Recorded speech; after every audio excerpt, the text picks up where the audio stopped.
At my sister Savannah's lavish engagement party, she pointed at me and sneered to her fiancé.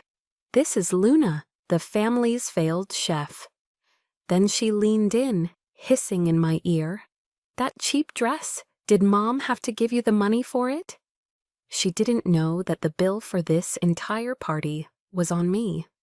And I'm Luna Vance, 29 years old. And at my sister Savannah's lavish engagement party, she pointed at me and sneered to her fiancé, This is Luna, the family's failed chef." Then she leaned in, hissing in my ear, "That cheap dress, did Mom have to give you the money for it?" She didn't know that the bill for this entire party was on me. But that revelation would have to wait. First, I had to survive the evening. Ace and I stood under the awning of Le Ciel, taking a deep, fortifying breath as my heart hammered against my ribs. The familiar scent of lavender and rosemary from the small, curated garden. By the entrance, a detail I had insisted upon in the design, did little to calm my nerves.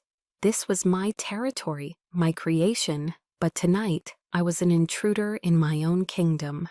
I pushed through the heavy oak doors, the weight of them a familiar comfort.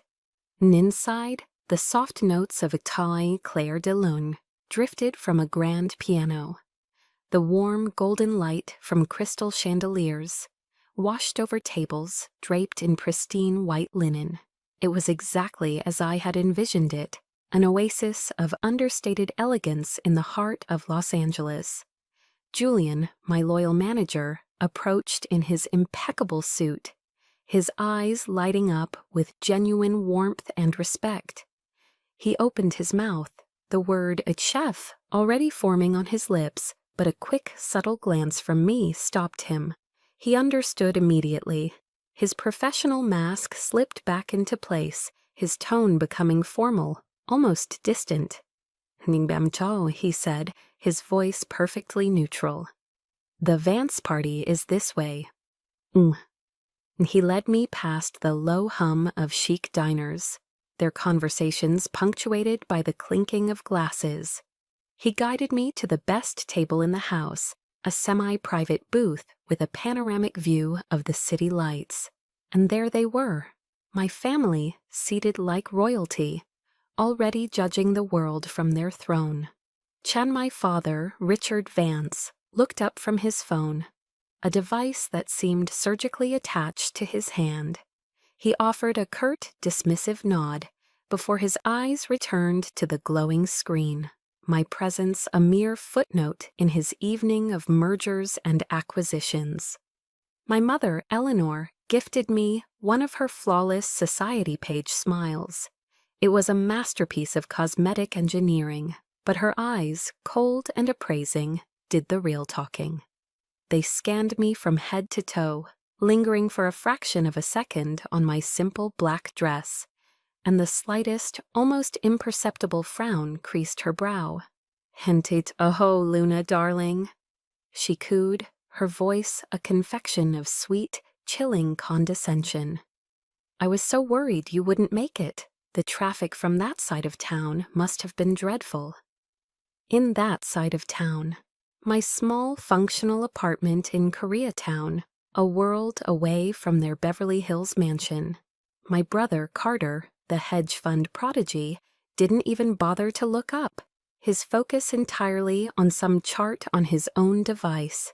He'd always been mortified by my career choice, as if my working with my hands somehow tarnished the family name. And then there was Savannah, the star of the evening, radiant in a designer dress that probably cost more than my rent for a year. She rose and enveloped me in a stiff air-kiss embrace. The cloying scent of her Chanel No. 5 was suffocating. She pulled back, her smile wide and predatory. "Nanks, you made it," she exclaimed, her voice loud enough for her fiancé, Preston, to hear clearly. "I was so worried you wouldn't find a decent place to change." Chuan, the jab landed, sharp and precise, a public announcement of my supposed poverty. I said nothing, a skill I had perfected over a lifetime of such small, cruel cuts. Ian Preston, a smug man poured into a Tom Ford suit, eyed me with the casual curiosity one might afford a strange piece of furniture. "Savannah, darling, you haven't introduced me to your sister." And Savannah let out a brittle laugh, a sound devoid of any real joy. "Oh, honey, this is Luna," she said, drawing out the introduction for maximum effect. "The family's failed chef." She pronounced the word chef as if it were something distasteful, something one finds stuck to the bottom of their shoe.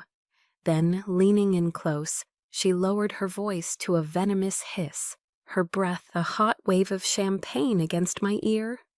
"That cheap dress, did Mom have to give you the money for it? Don't worry, Preston's brother is covering the check tonight, so feel free to eat whatever you want." Anne and I remained silent. I could feel my heart being squeezed by an invisible hand, the familiar ache of being worthless in their eyes spreading through my chest. But as I met my own reflection in the polished surface of a water goblet, I saw that the hurt in my eyes had already begun to crystallize. It was hardening into something cold, something sharp, something like ice. A Sydney waiter, one of my own staff, placed a leather-bound menu in front of me.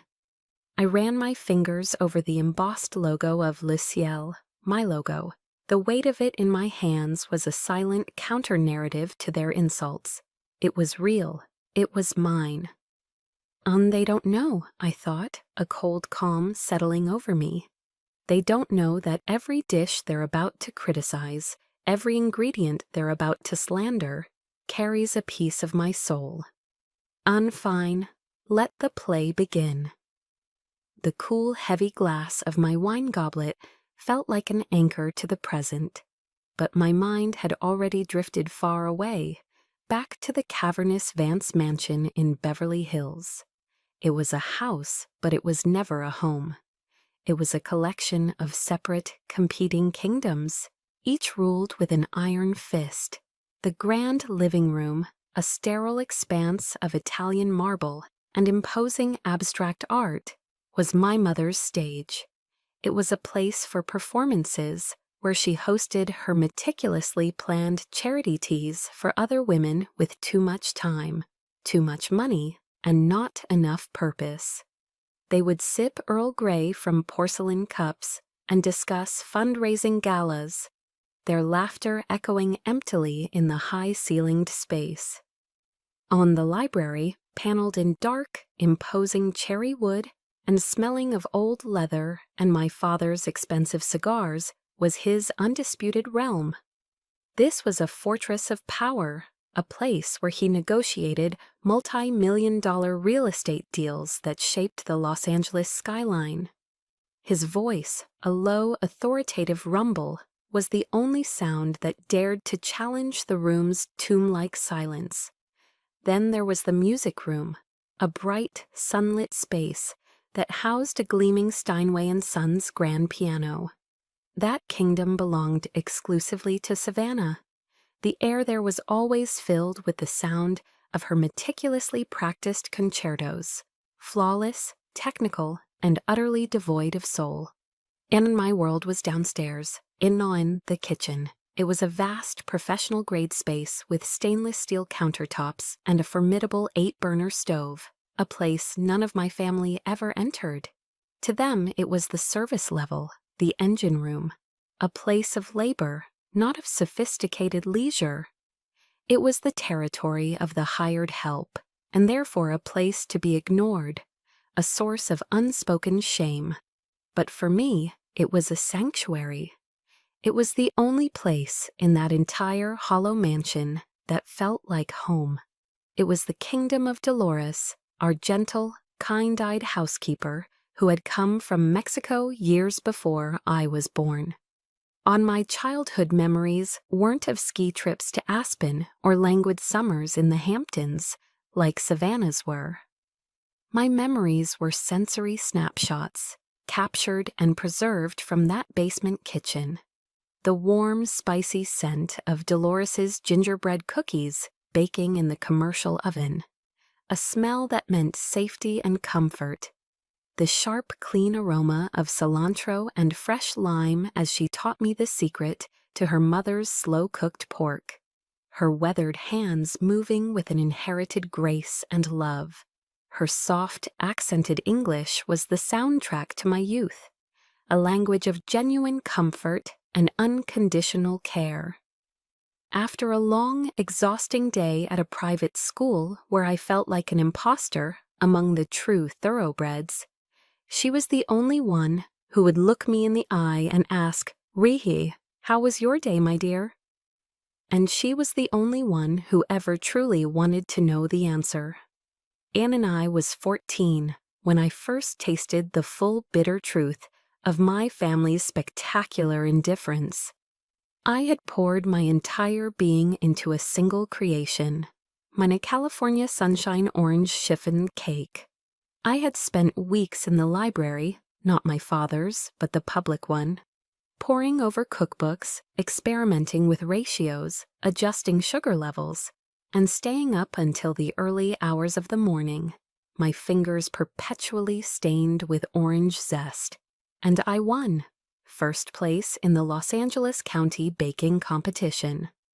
And I remember standing on that small, rickety stage in the community hall, the cheap, satiny fabric of the blue ribbon, a mark of supreme honor against my chest, the gaudy plastic trophy feeling like solid, heavy gold in my trembling hands.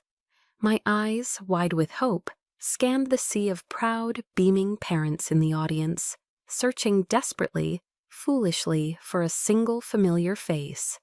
They weren't there. Later, through a casual, offhand remark from my mother's assistant, I learned my parents had been at a Sotheby's art auction that evening.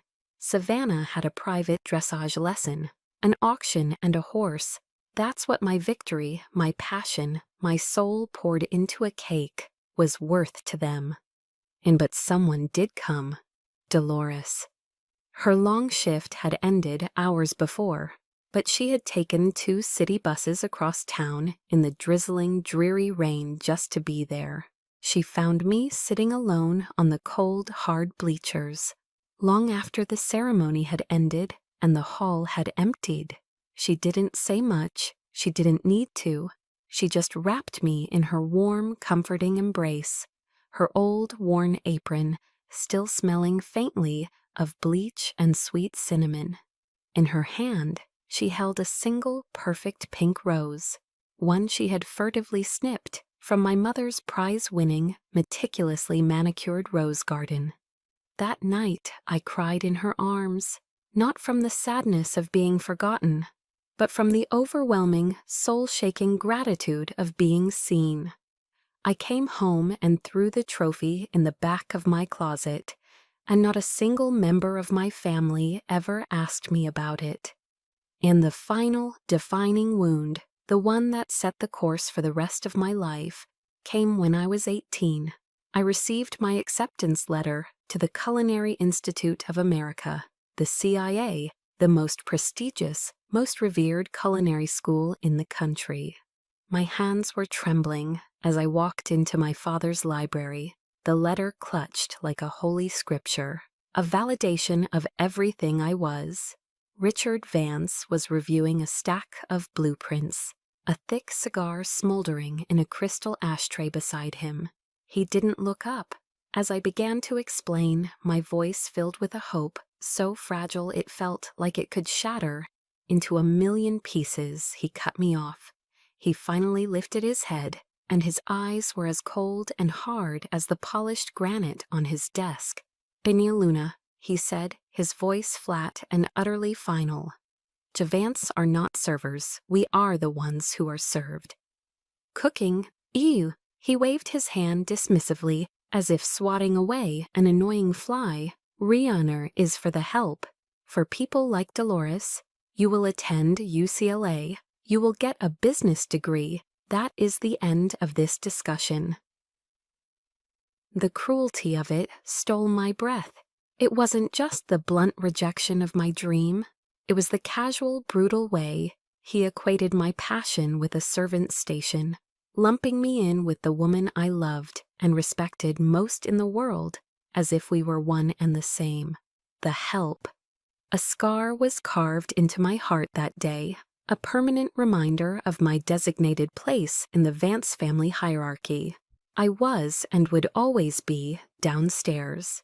An eye blinked, the painful memory dissolving, the sharp edges of it softening as I focused on the present.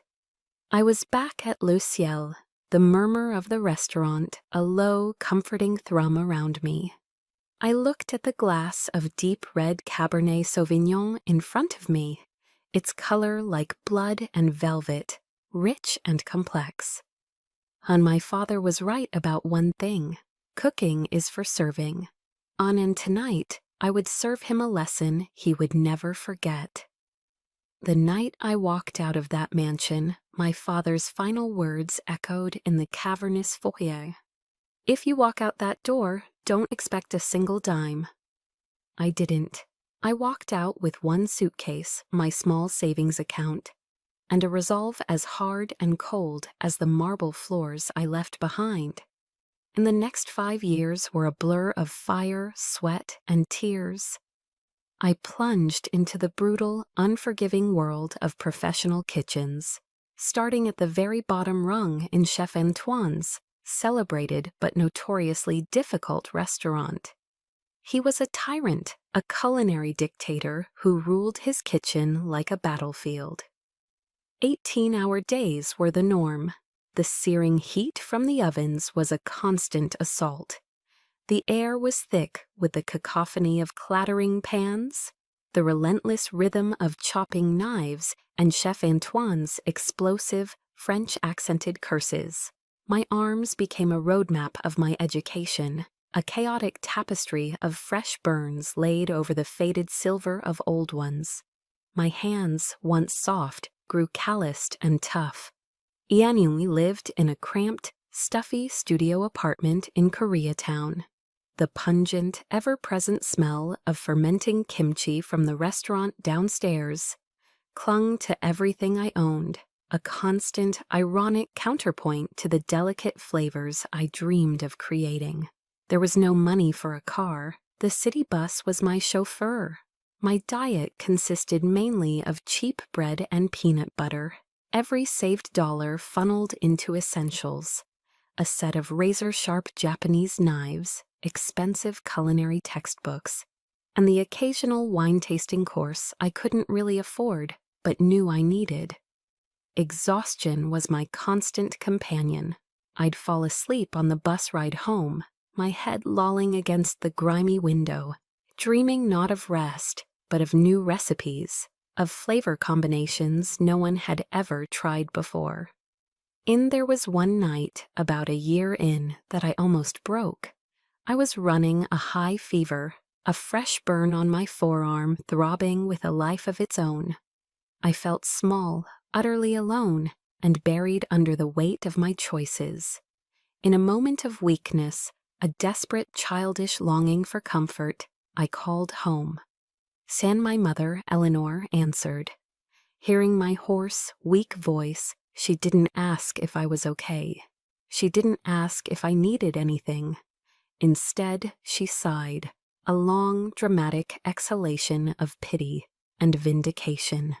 "Oh, my poor darling girl," she began, her voice dripping with faux sympathy. "You see, I told you, that world out there isn't for you. It's too harsh. Just come home, Luna. Apologize to your father. I'll speak to Mrs. Henderson. Her son, the ENT doctor, just finalized his divorce. He's a very nice man. You won't have to work anymore." The words, meant to sound like a lifeline, felt like a noose. The offer wasn't one of rescue, but of erasure. She wanted to erase my struggle, my ambition, my entire identity, and replace it with a good match. She saw my passion, not as a calling, but as a dirty, unpleasant phase I needed to get over. In that single chilling moment, Any lingering foolish hope I had that they might one day understand, that they might one day be proud, was extinguished forever. I realized then that my family would never be a safe harbor. It was just a gilded cage I had finally escaped. I hung up the phone and never called again. In the turning point, the first real glimmer of light came after 18 grueling months. 18 months of relentless work, of being broken down and built back up again. Chef Antoine summoned me to his small, cluttered office. He, the famously severe Frenchman who rarely gave compliments, pointed a stern finger at a plate on his desk. It was my creation, pan-seared scallops with a delicate saffron cream sauce. I had made it for the staff meal, a small act of creative rebellion. He had tasted it. He picked up his fork, took another small bite, and closed his eyes for a long moment. He chewed slowly, thoughtfully. Then he opened his eyes and looked directly at me, a flicker of something unreadable in their depths. "And now this," he said, his gruff voice low and resonant. "This has soul." And he let the words hang in the air for a moment, the highest praise a chef could receive from him. He then gestured dismissively at the kitchen. "Tomorrow you are sous chef, and second in command." The promotion was a seismic shift, a validation that went far beyond, a new title or a raise I desperately needed. It was the first time in years I felt truly seen, recognized not for my name or my potential as someone's wife, but for the one thing that was purely, undeniably mine, my talent. That night, after service, I stood in the dark, grimy alley behind the restaurant, leaning against the cold brick wall, surrounded by dumpsters. And I wept. Not tears of sadness or exhaustion, but of profound, gut-wrenching relief. It was the emotional release of an achievement earned, of a victory won, acknowledged at last by the one person whose respect I had fought so hard to gain. It and I had done it, alone. Only but no, I thought, wiping the tears from my face with the back of my rough hand. I wasn't truly alone. It and I stood in that dark alley, not because I was alone, but because I was finally processing that I wasn't. My journey, the one my family had dismissed as a foolish, lonely crusade, hadn't been a solitary one after all. While the family I was born into had offered nothing but a litany of scorn and a series of ultimatums, I had, without realizing it, built another one. A family forged in the heat of the kitchen fires and bound by a fierce, unspoken loyalty. A family of my own choosing. Chef Antoine was its stern, demanding patriarch. He was more than a boss. He was the professional father figure my own had refused to be. My father saw my passion as a social liability, a stain on the pristine Vance name. But Chef Antoine, with his world-weary eyes, saw it for what it was, raw, unpolished potential. His methods were nothing short of brutal. I will never forget the time he tasted a risotto I had made for a VIP table. His face darkened. He declared it was a half-minute undercooked. And in one swift, terrifying motion, he threw the entire porcelain plate into the industrial trash can, where it shattered with a deafening clatter. Humiliation washed over me, my face burning hot in front of the entire kitchen staff. I thought I would be fired, but later that night, long after everyone else had gone and the kitchen was quiet, he found me silently scrubbing down my station. He didn't apologize. That wasn't his way. Instead, he pulled up a metal stool, took a handful of raw arborio rice from the pantry, and spent the next hour teaching me how to feel the exact moment a grain was perfectly al dente, simply by rolling it between my thumb and forefinger. "Sinenzane, a recipe is a map, not a destination," he'd said, his voice softer than I'd ever heard it. You don't cook with your hands, Luna. You cook with your heart and your mind. They will tell you when it is ready. He taught me about steel trap discipline, about the religion of split-second precision, and about an absolute, unwavering respect for the ingredients themselves. He was the one who, seeing my talent begin to outgrow the confines of his kitchen, loaned me the money for an advanced course in molecular gastronomy. There was no paperwork, no interest, no contract, just a firm handshake and a gruff, "Sandhya, don't disappoint me." It was a gesture of faith my own father had never been capable of. And then there was Julian, my partner in crime, my brother in arms. He had started as a line cook alongside me, another ambitious young chef with fire in his belly, dreaming of bigger things. Our friendship wasn't forged over cocktails or at country clubs. It was built in the grueling trenches of the dinner rush. We'd wake up at 4 a.m. to drive to the Santa Monica Farmers Market in his beat-up pickup truck, fighting with other chefs over the freshest bunches of wild arugula and the sweetest, sun-ripened heirloom tomatoes. We survived grueling double shifts fueled by nothing but adrenaline and burnt, cheap coffee. I remember us sitting on overturned milk crates in that same back alley, exhausted and sore, sharing the last of a stale baguette and a single bottle of water, sketching out our dream restaurant on a grease-stained napkin. He believed in the vision of Le Ciel before it was anything more than a fantasy. He was the one who stayed up all night with me for weeks, hunched over my tiny apartment table, helping me write the business plan, design the menu, and scout for affordable locations. He was the brother that Carter, with his cold indifference and Wall Street ambitions, could never be. Anne, the final piece of this chosen family, the catalyst who turned the dream into a reality, was a man named Mr. Miller, a retired tech investor and a quiet regular at Chef Antoine's restaurant. He was an observant man who always dined alone at the corner table. One night, he ate a dish I had poured my soul into creating, a miso-glazed black cod that I had spent months perfecting.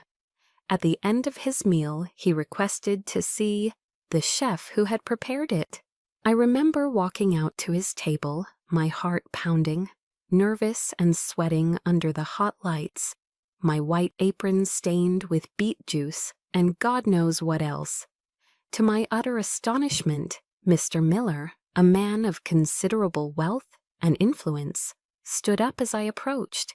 It was a simple gesture of respect I had never been afforded in my own home. He shook my hand firmly, his grip surprisingly strong.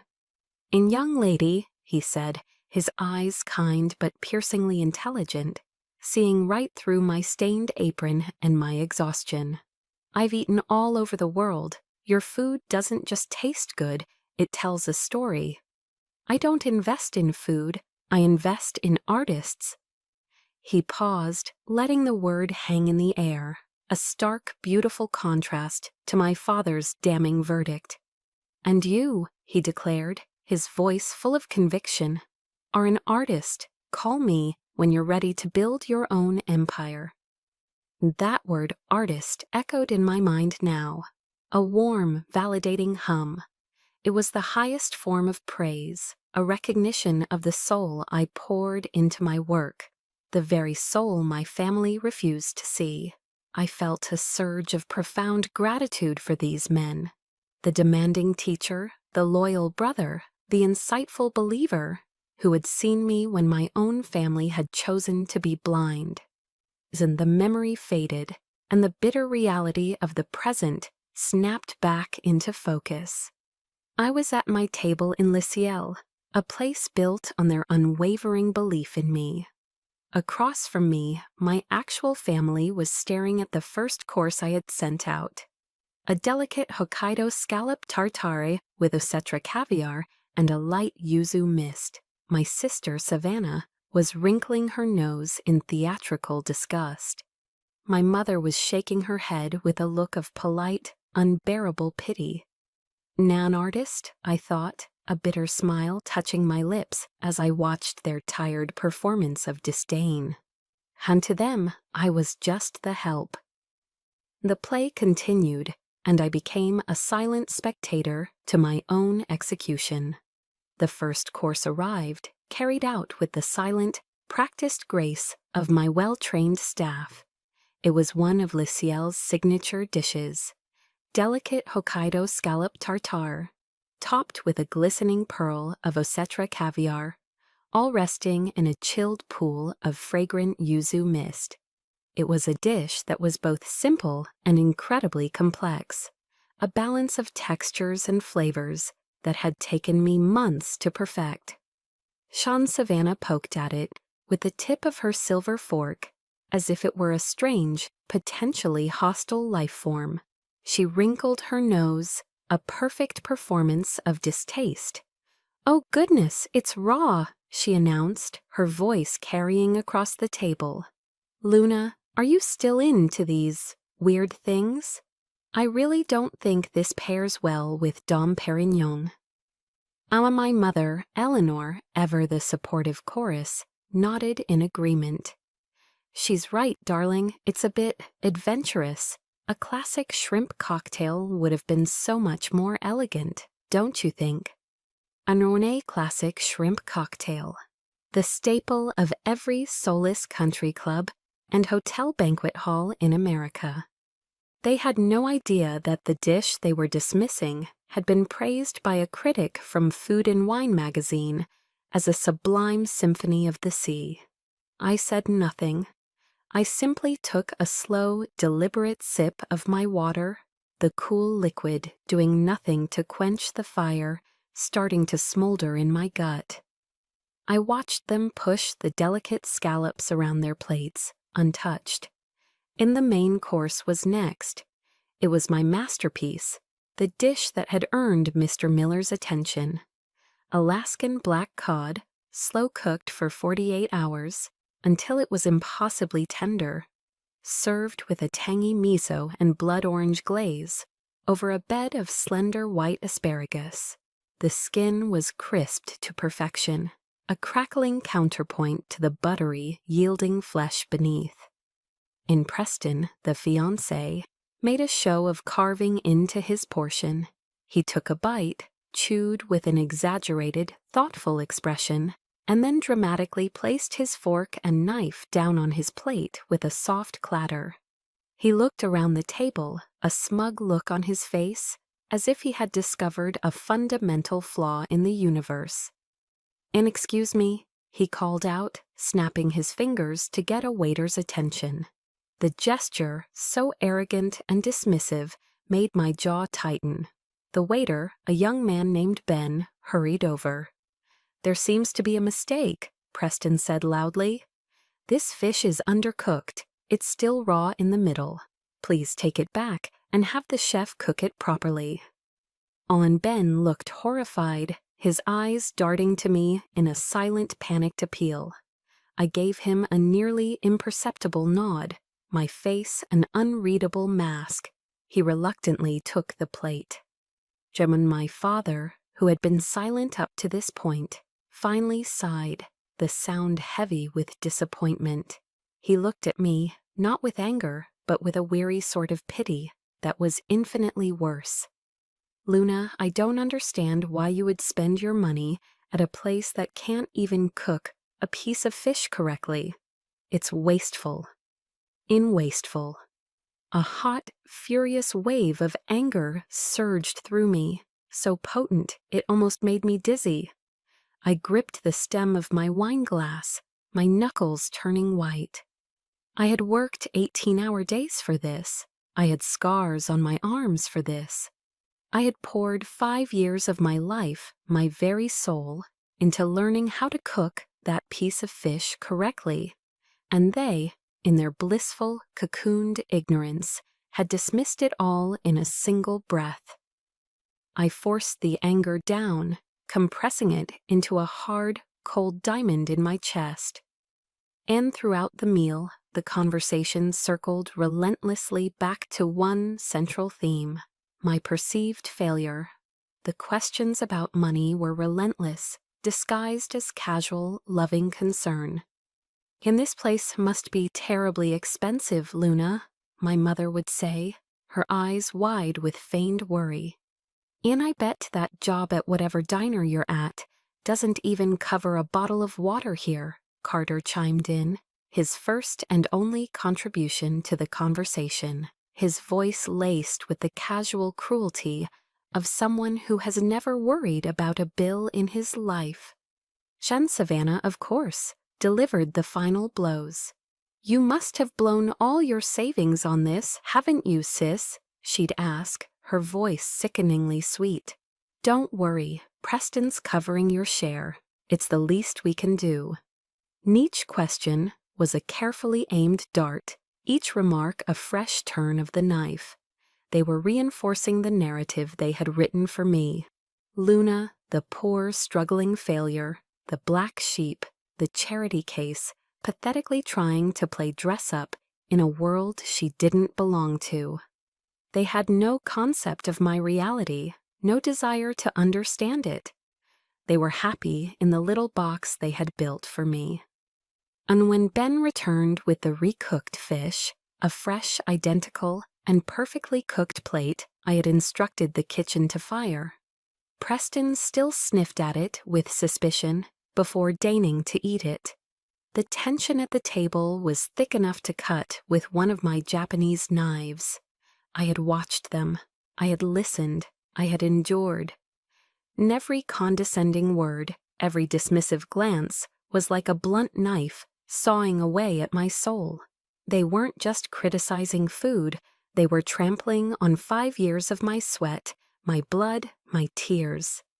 And have you ever felt that? Have you ever poured your heart and soul into something, a project, a piece of art, a garden, only to have it casually dismissed or ridiculed by the very people whose approval you once craved? It's a pain worse than hatred. It's the soul-crushing pain of absolute, utter disregard. And in that moment, I knew enough. This play needed a final act. In the dessert course arrived, a final piece of edible theater. It was a perfect sphere of dark Valrhona, chocolate, shimmering under the soft lights. The waiter began to pour a stream of hot, salted caramel sauce over the top, and the sphere melted away dramatically, revealing a heart of coconut sorbet and fresh raspberries nestled inside. It was a moment of magic, of culinary delight. In a moment Savannah decided to ruin. Gone, she didn't even taste it. She simply put her fork down with a sharp click against the porcelain, and her face crumpled. The tears came on cue, glistening in her eyes as she turned to Preston. "No, Preston, I can't take this anymore," she choked out, her voice thick with manufactured sorrow. "We tried so hard to have one perfect evening to celebrate us, and she's ruined it. She just came here to make us all uncomfortable. She's jealous of my happiness." Every head at the table swiveled to face me, a jury of 4 delivering a swift, silent verdict of guilty. My father's face was a thundercloud of fury. He slammed his hand lightly on the table, just enough to make the silverware jump.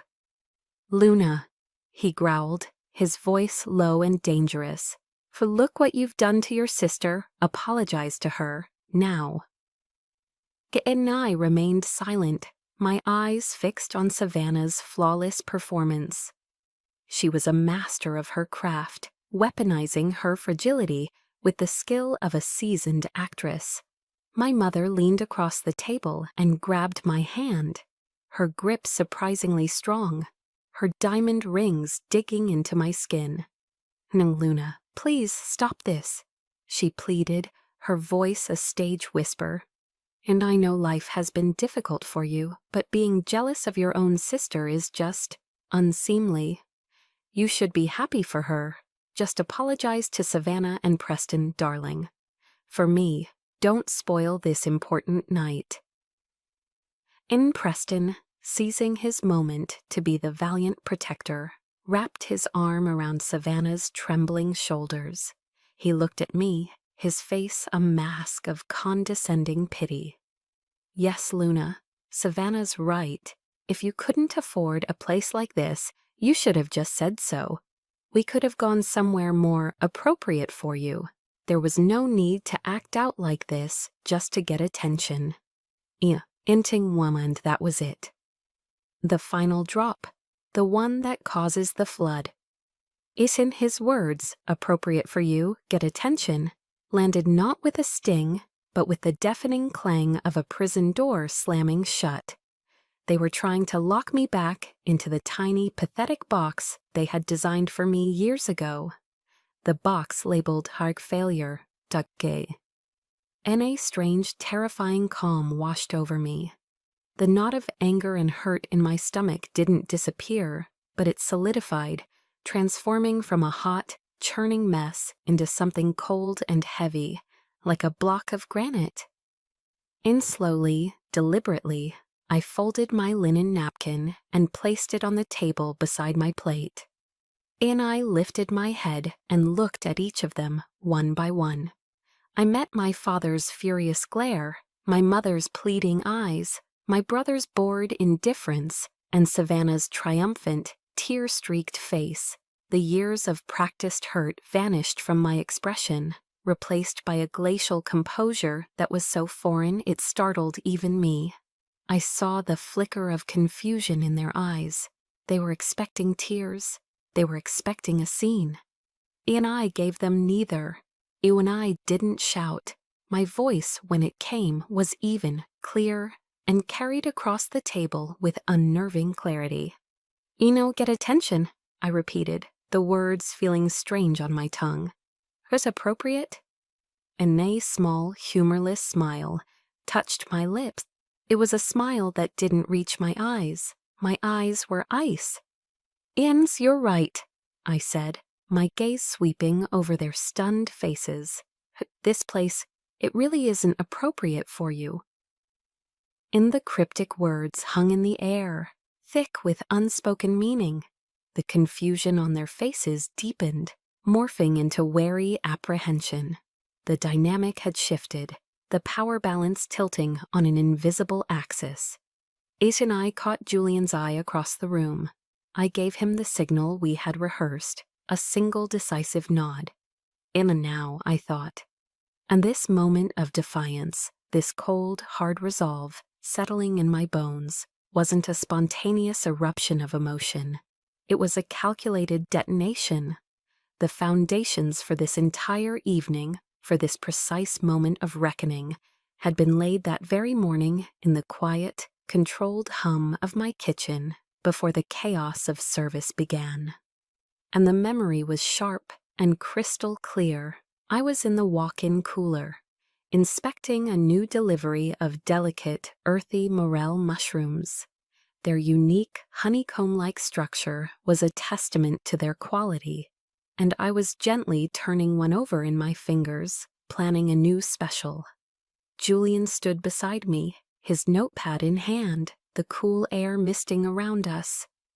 "They're coming tonight," I had said, my voice low and even, a stark contrast to the nervous flutter in my stomach.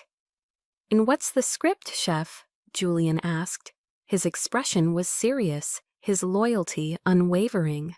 He knew my family only through the fragmented, painful stories I had shared over the years during late-night cleanups. He knew the ghosts I was about to face. "Tenue, the script is that I am a nobody," I replied, meeting his gaze, my own eyes reflecting the cold steel of the shelves around us. "Hey, just a guest, their struggling daughter, the one who made the wrong choice. I want you and the entire staff to treat me that way. No special attention, no deference, nothing that would give the game away." I paused, emphasizing the next critical point. "Fix, but the food and the service must be utterly unimpeachably flawless. So flawless that their inevitable criticisms become absurd. I want their ignorance to be the star of the show, not my cooking. And Julian nodded slowly, a flicker of grim understanding in his eyes. He knew this wasn't about food anymore. And the check? He asked, anticipating the next move. "Non, just the wine, I said, a cold, hard glint entering my eye. Just the obscenely expensive Dom Perignon they're so fond of. Let them see the total for that. Let them think they're doing me a massive favor, graciously covering my expensive taste in alcohol. Let them feel magnanimous." I took a breath, the cold air filling my lungs. "And Julian, make sure Mr. Miller's reservation is at table 12, the one with a clear, unobstructed view of our table. I want him to have a good seat for the performance." And my secret weapon tonight wasn't anger, though I had plenty of it. It wasn't even revenge, though a part of me craved it. My weapon was the simple, unassailable truth, served on a series of pristine porcelain plates. It was the years of sacrifice distilled into a perfect sauce.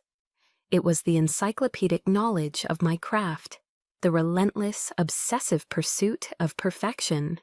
My power wasn't in my bank account, though that was now considerable. It was in the perfectly seared, crispy skin of the black cod. It was in the delicate, ethereal balance of the yuzu mist. It was in the dozens of glowing, laudatory reviews from the Los Angeles Times, the New York Times, and Condé Nast Traveler that were discreetly but deliberately framed in the private hallway leading to the restrooms. On my ultimate weapon was the stark, undeniable contrast between their small, bitter words and the loud, resounding chorus of praise from the rest of the culinary world. Each petty insult they hurled, each ignorant critique, didn't diminish my work. It only served to brilliantly illuminate their own profound and willful lack of taste.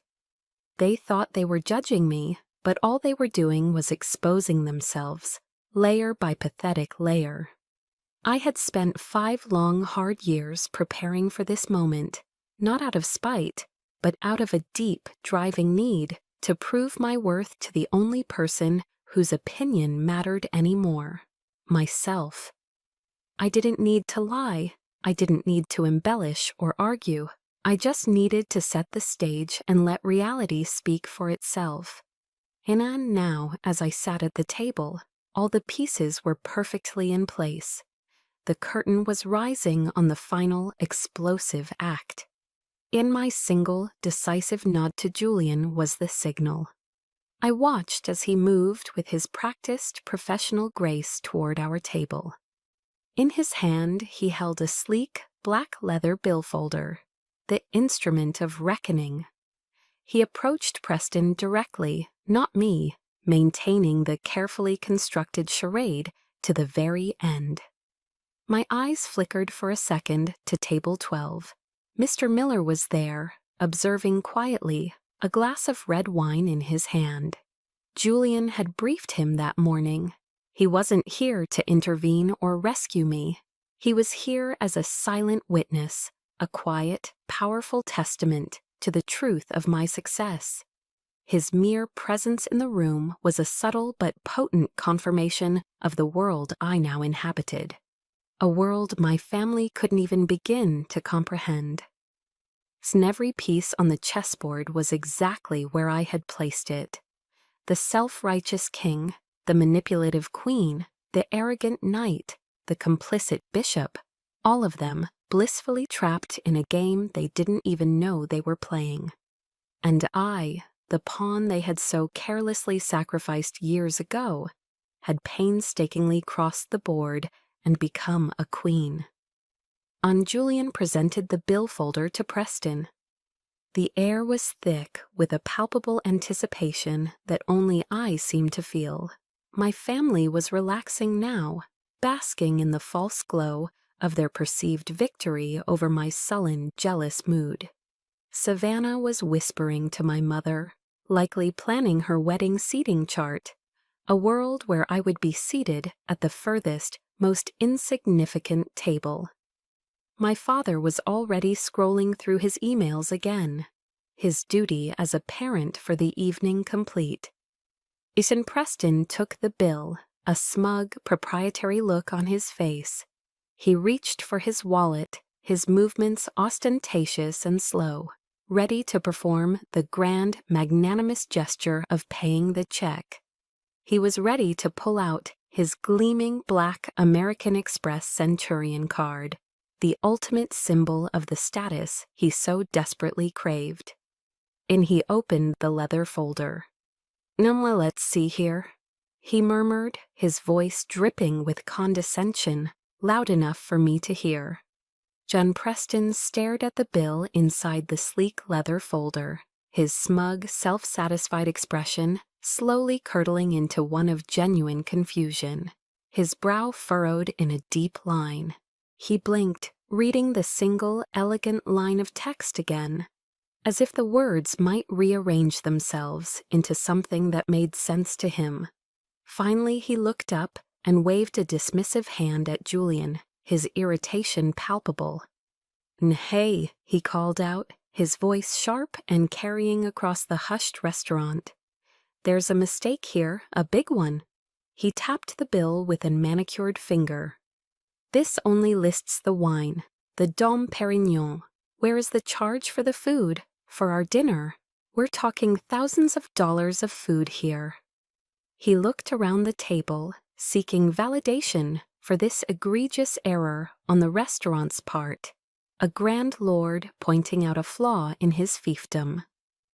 Julian, a pillar of professional composure, remained perfectly still. "There is no mistake, sir," he said, his voice calm, clear, and utterly professional. "The dinner has been taken care of." Preston let out a short, derisive bark of a laugh. He gestured dismissively toward me with a flick of his chin, not even deigning to look at me. "Taken care of by who?" he scoffed. "Certainly not by her." In the air crackled. The world seemed to slow down. This was the moment. The cue. And Julian turned his body slightly, a subtle but seismic shift in allegiance. He directed his full, respectful attention to me for the very first time all evening, ignoring the others at the table as if they had ceased to exist. "Miss Vance," he said, his voice now filled with the warmth and deference he had been diligently suppressing all night.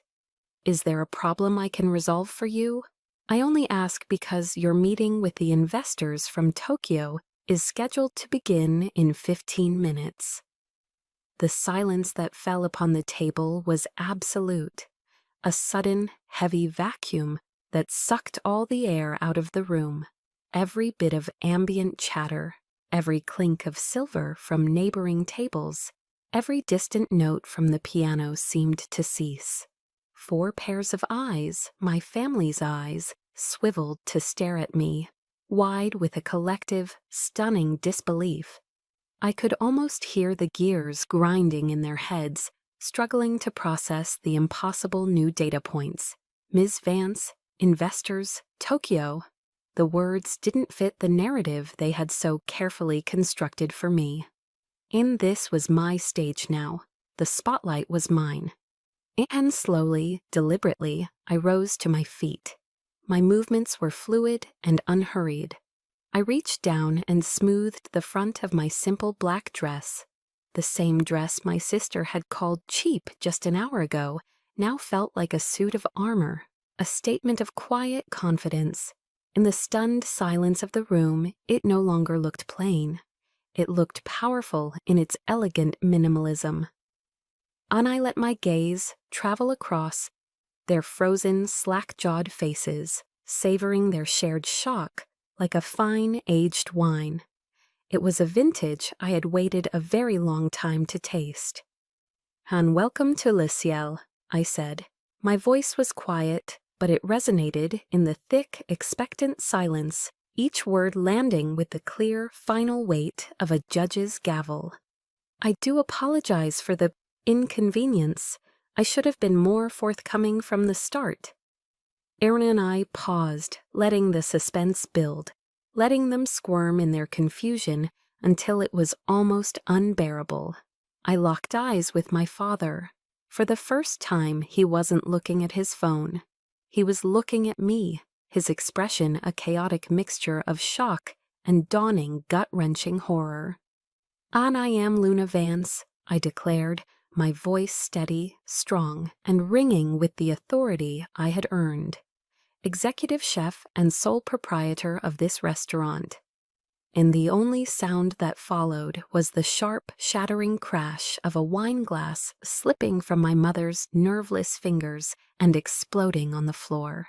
The red wine, the very same vintage they had been so enjoying, bled across the pristine white Italian marble like a fresh, accusing wound. "And you lied to us," Eleanor stammered, her hand flying to her chest, her face a mask of pale, theatrical shock. "Oh, no," I replied, my voice as cold and clean as a shard of ice. "I simply withheld the truth. I conducted an experiment. I wanted to see, after 5 long years, how my own family would treat me when they believed I was still a failure.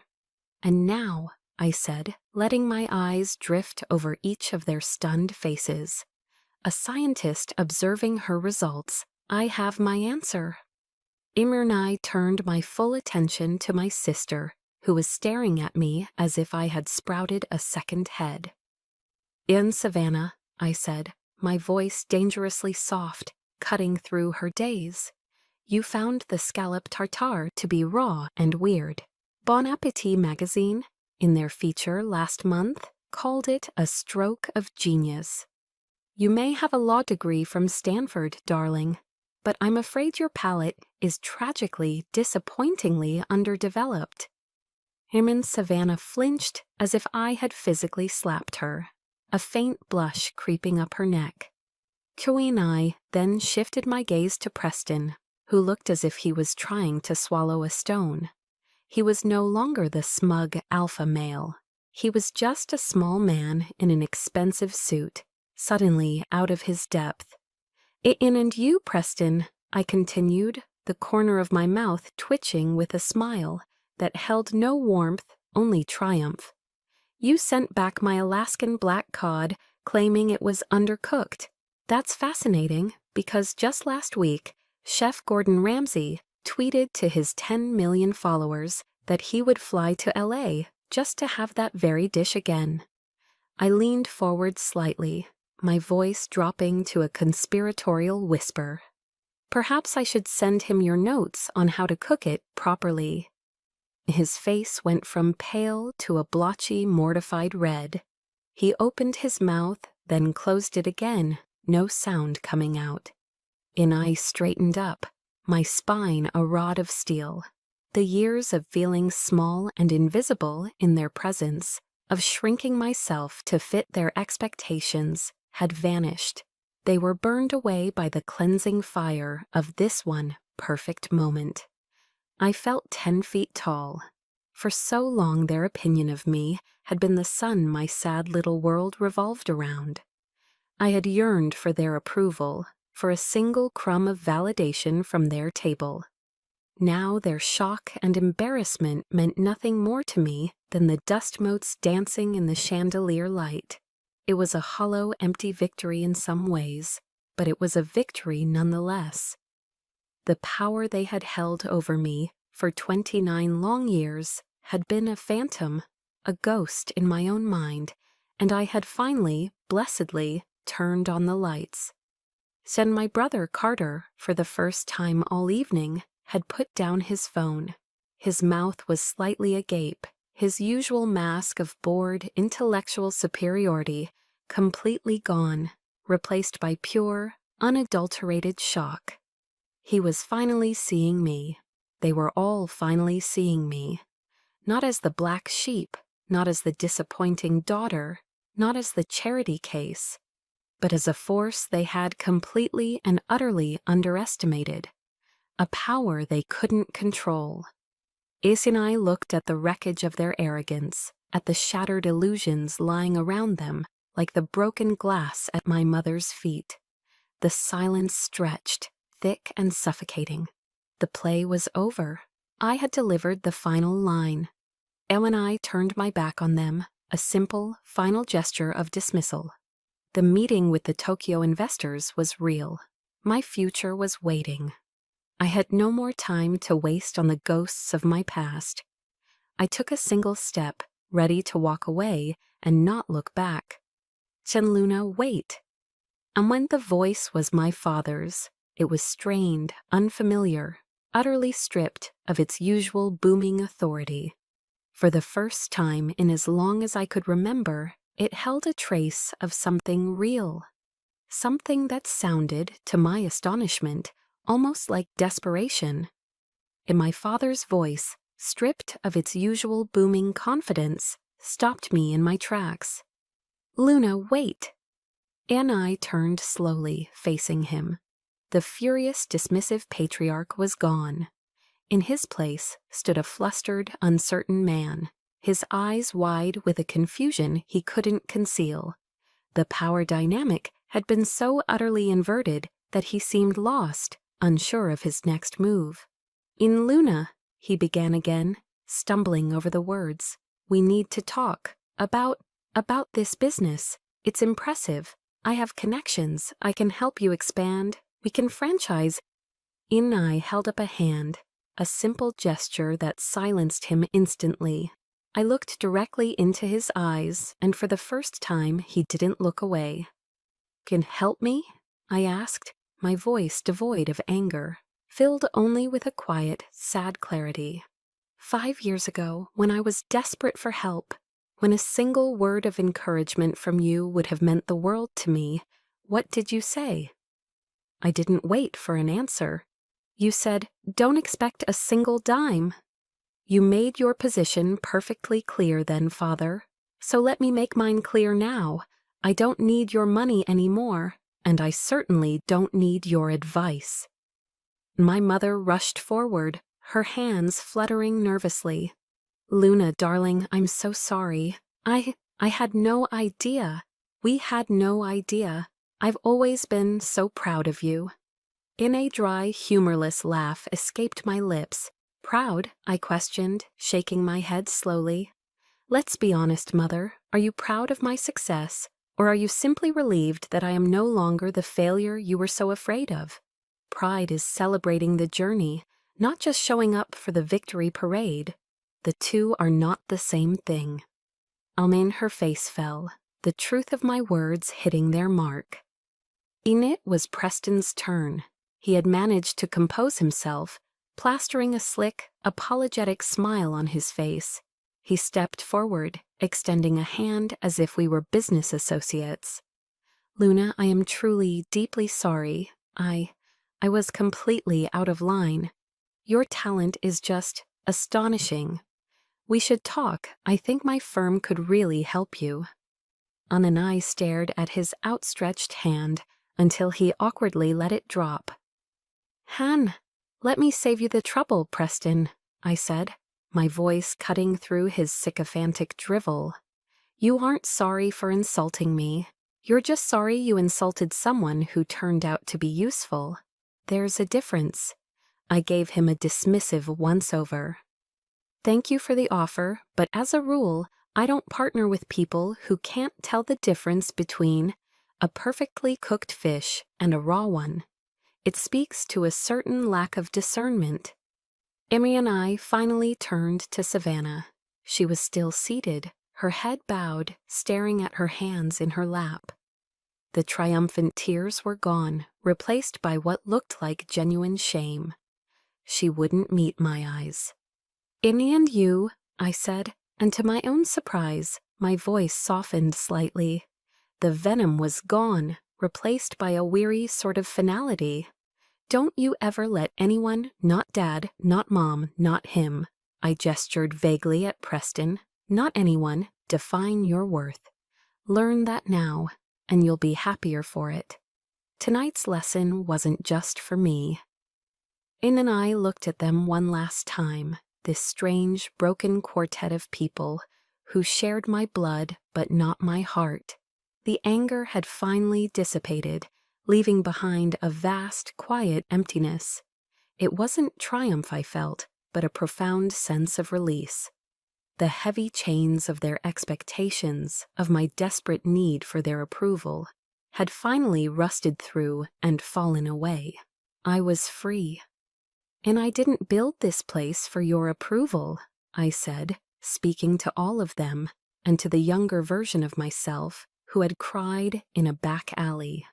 "I didn't do any of this for you. I did it because I love it. I did it because it's who I am." I looked at Savannah again. "I'll be at your wedding, and if you'd like, my wedding gift to you and Preston will be a private dinner for the family here at Le Ciel." I saw a flicker of hope in my mother's eyes, and I quickly extinguished it. "But this time," I added, my voice firm and clear, "you will come as my guests, and you will come with respect." On with that, I turned and walked away, leaving them sitting in the ruins of their own arrogance. I didn't look back. And Julian was waiting for me by the door to the private dining room, a small, proud smile on his face. "Kenim, they're waiting for you, chef," he said softly. It and I took a deep breath, pushing the image of my family from my mind. The weight was gone. The air in my lungs felt clean and new. One chapter had closed, a new one was beginning. 6 months have passed since that night. The aftershocks have long since settled, and a quiet, steady peace has taken their place.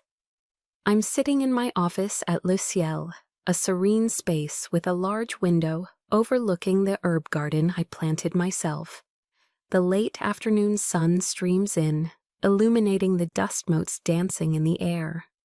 On my desk, in front of me, sits the manuscript for my first cookbook, and the title on the cover page reads, "My Mother's Kitchen." It's a title with a quiet, dual meaning that is just for me. The mother of the title isn't Eleanor Vance, the woman who gave birth to me but never knew me. It's Dolores, the woman who truly raised me, the spiritual mother who nurtured my soul. I turn to the first page, the dedication page, and with a pen filled with black ink, I write the words I've held in my heart for years. And for Dolores, who taught me that the soul of a dish comes not from the price of its ingredients, but from the love in the hands that create it. Deny pause, then add one more line. And for anyone who has ever felt more at home in the kitchen than in the living room. Sinai kept my promise to Savannah. Her wedding went on as planned, though Preston's demeanor was noticeably more subdued. I hosted a private, elegant dinner for the immediate family at Le Ciel a week before the ceremony. There were no insults this time, no condescending remarks. The air was thick with an awkward, unspoken tension, but beneath it, there was a fragile glimmer of something new. Hope, perhaps.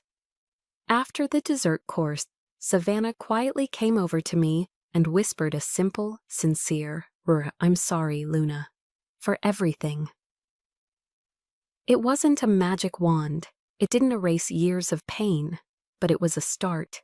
Our relationship will never be perfect, but it has begun again, this time on a new foundation of truth and a hard-won mutual respect. Sometimes she stops by the restaurant unannounced, not as a Vance demanding the best table, but just as a younger sister coming to see her older one. My parents have not, and I have learned to be okay with that. I've accepted that some doors are meant to stay closed. Forgiveness isn't about forgetting. It's about freeing yourself from the weight of waiting for an apology that will never come. And tonight, the restaurant is buzzing. It's a busy Saturday service, the busiest night of the week. I'm not in my office anymore. I'm standing in the heart of the kitchen, my kitchen, wearing my crisp white chef's jacket. The chaotic symphony of sounds surrounds me, the sharp, rhythmic chop of knives on wooden boards, the fiery sizzle of fish hitting a hot pan, the chorus of voices calling out orders and confirmations. In Yes Chef, you order up. If fire two cod, one risotto. This is not noise to me. This is my life's music. In I look at the young, passionate chefs on the line, their faces flushed with heat and concentration, their movements a blur of focused energy. I see the same fire in their eyes that burned in mine all those years ago. I see a young woman no older than I was when I started, carefully plating a dish, her brow furrowed with intense focus. I walk over, taste a drop of her sauce, and suggest a tiny pinch more of salt. She nods gratefully, a look of respect in her eyes. And in that moment, I realize what true success feels like. It's not the Michelin star that now graces our entrance, though I am proud of it. It's not the glowing reviews or the magazine covers. Those are just byproducts. The real success, the most profound victory, was the courage to choose my own path, to live a life that was authentically mine, even when it meant walking away from everything I had ever known. It's the quiet joy of finding a family in the most unexpected of places. It's the alchemy of turning the scars of the past not into bitterness, but into a source of strength and empathy, a well from which I can create beauty. And I found myself not when the world finally decided to approve of me, but in the long, lonely, arduous journey of approving of myself. And that, I've learned, is the most delicious success of all. And thank you for listening to my story. The journey wasn't easy, but finding the courage to define my own worth was the greatest recipe I ever created. Maybe you have a similar story, a moment you chose yourself over the expectations of others. I would be honored to read about it in the comments below. Senior stories matter. They remind us that we are not alone. If you enjoyed this, please consider subscribing to our channel, Chosen Revenge, for more true stories that empower and inspire. Until next time, be true to yourself. It. Check it